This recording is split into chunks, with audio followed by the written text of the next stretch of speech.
Hey everybody, so just a quick video. I purchased these sockets today at Harbor Freight, the Pittsburgh brand, and getting these things out of here is a challenge.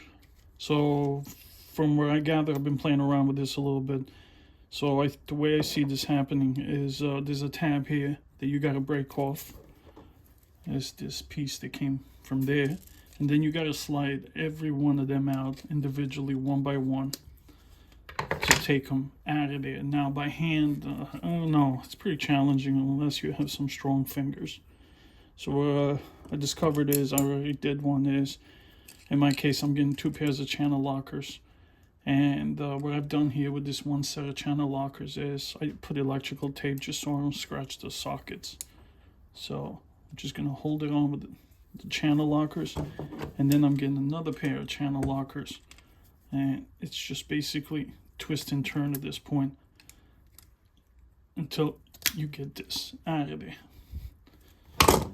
And like I said, unfortunately you got to take out one by one each one of them and just keep repeating the same thing. Like I said, short video. Hopefully you found it helpful, but I could see a lot of people having a challenge with this.